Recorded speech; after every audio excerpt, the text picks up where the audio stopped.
Storytime about why you should stay away from guys who just got out of a long-term relationship. So a little background information, I was 14 and I was in high school. And I had just moved from a normal high school to a special education unit where there was only about 60 to 90 kids. And I met this guy named Robert, and he was supposedly the most popular guy in school. He was a grade above me and he was super hot.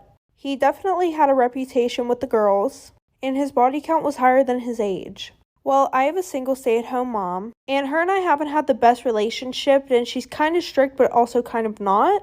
Like, for example, sis will let me get my belly button and my tongue pierced, but will not let me hang out with boys. Does that make sense? Absolutely not, but here we are. Well, somehow Robert and I started talking, and then we started dating, and everything was going super good. I was seeing him every day, spending every single hour that I possibly could with him, until I came home one day with a hickey on my neck, like for part 2. Part 2 about why you should stay away from a guy who has just gotten out of a long-term relationship. So like I said, him and I started dating, and the one day I came home with a hickey on my neck. I didn't sleep with him, but him and I were fooling around. But my mom went psychotic. She grounded me. I wasn't allowed to see or speak to Robert ever again. Which was stupid because I'm a 14-year-old girl who's in love with a boy. I'm definitely going to find a way to talk to him. So now this led to me thinking that he was going to get bored and not want to be with me anymore. So finally, 2 months later, my mom was letting up and she let me go out with my friend Lauren. But we ended up just going to Lauren's house so that way Robert could come and see me. And I think I forgot to mention a few red flags. All of my friends told me that Robert had an ex-girlfriend of 4 years that he was absolutely in love with.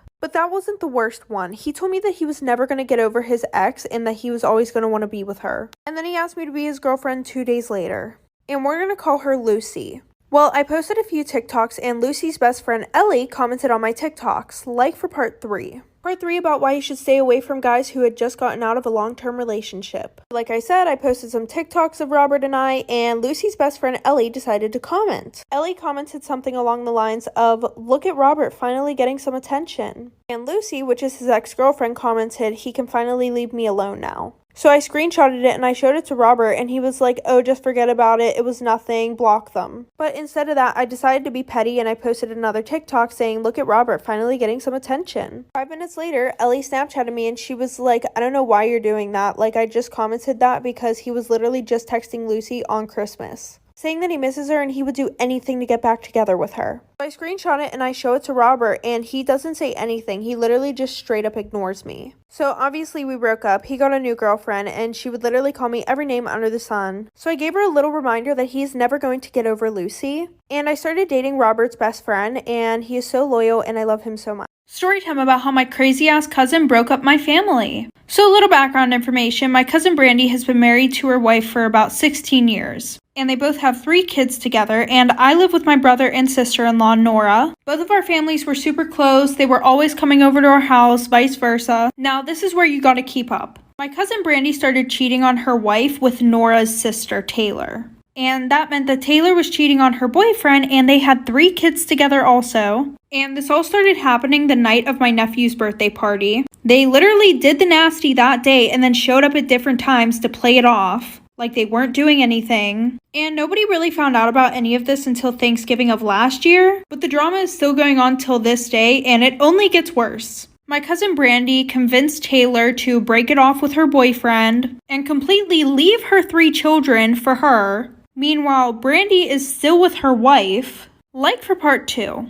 Part 2 about how my crazy ass cousin broke up my family. So like I said, my cousin Brandy talked Taylor into leaving her boyfriend and her 3 kids for her. Meanwhile, Brandy didn't even leave her wife, and she was planning on buying a house and adopting 2 out of the 3 kids that they have. But Taylor was low-key manipulated and low-key ignored every single red flag. So she did just that. She literally broke up her family for Brandy. And to this day, Brandy is still with her wife. And you would have thought that Taylor would have been like, okay, fuck this. But no, actually, instead, Taylor and Brandy decided that they were going to say that Taylor's boyfriend beat them both so he could get sent to jail and they could still do the nasty on the low. And then Brandy twisted the whole situation of what actually went on to make my family cut me, my brother, and my sister-in-law all off. So that way she didn't seem like the bad guy. And now I'm not allowed to see Brandy's daughter, who I'm really close with. Like, she literally will track her location, and if she's even near my house, she'll be grounded.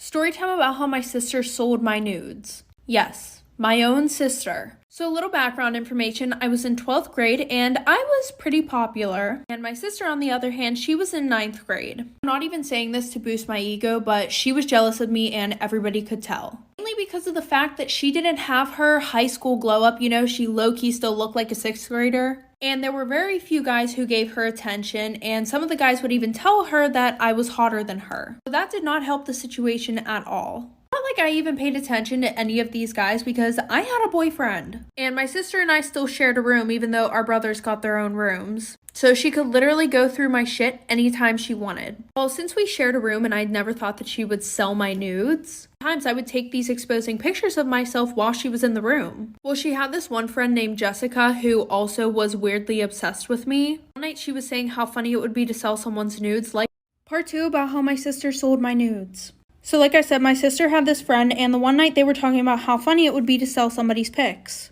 We all laughed, joked about it, the conversation was over and done with. I thought that was it. Like, in all honesty, I thought it was one of those things where you guys make plans to do something, and then after the conversation, you never talk about it again, and you never actually do what you said you were going to do because it was so out of pocket. So my sister's friend slept over that night, and I woke up, went to school earlier because I have volunteer work to do, so my sister usually just takes the bus. Well, I accidentally left my computer at school, so I called my sister, asked her if she could grab it and bring it into school. Now, my computer is connected to my phone. Well, I guess they decided to be little creeps, and they went on my computer and they found my pictures, and they sent them to themselves. And since my phone and computer are hooked up, I was able to see that they sent the pictures to themselves. So I started blowing up her phone, but by first period, I had a bunch of people telling me that they were about to buy my pictures. My sister literally made an ad and put it on Snapchat. My boyfriend broke story time about how I ruined my ex-best friend's relationship and reputation in 2 days. So a little background information, I was 14 in 8th grade. I was in a very toxic friend group of 3, and we all secretly talk crap about each other. So 2 of the girls in my friend group decided that they didn't want to be friends with me anymore, for absolutely no reason. The one girl texted me saying, I don't want to be friends with you anymore, and then the other girl literally just played along with it because she can't think for herself. She was like, yeah, I've been planning on doing this for like 2 weeks. So I got very embarrassed by this because they started going around the school telling everybody about it. And not to sound like that person, but I was really popular. I had a lot more friends than them, and the only reason why people liked them was because they were my friends. Anyway, so I started texting the boys that they liked. And I was like, hey, I think you should know that they've been talking to other people while they're talking to you. And I just thought that that was really wrong. And when they asked who, I gave them names of boys that they both used to talk to. And then when the girls texted me about it, like for part 2 about how I ruined my ex-best friend's relationship and reputation in 2 days. So like I said, I texted the boys that they liked saying that they were talking to other people. And then of course my ex-best friends got mad and then they started texting me about it saying, oh, why are you lying, blah, blah, blah, blah, blah. And I was like, honestly, I just think it's really wrong for you to try and play these boys who actually have feelings for you. Yes, I know I was a little crazy, but who isn't? Anyway, so then I decided to get my mom involved because I had been friends with these girls for a while. So my mom knew their parents very well. So I told my mom I was really worried about them because they were starting to get into really bad stuff and hanging out with the wrong crowd. So I couldn't be friends with them. And they tried to talk me into doing stuff. So then my mom called their parents. Well, then their mom started to drop them off and pick them up every day because they were grounded. Well, then their mom started to apologize to my mom because their kids were such bad influences on me. And then when everybody asked why we stopped being friends, I told them that they made fun of my grandma who isn't alive. And 4 years later, everybody still hates them. Story time about the toxic boy that I almost started dating. So a little background information. Him and I both met on a set of a movie that we were in. Well, a few days into filming, he asked me out. So of course I said yes. And it was literally the most amazing first date ever.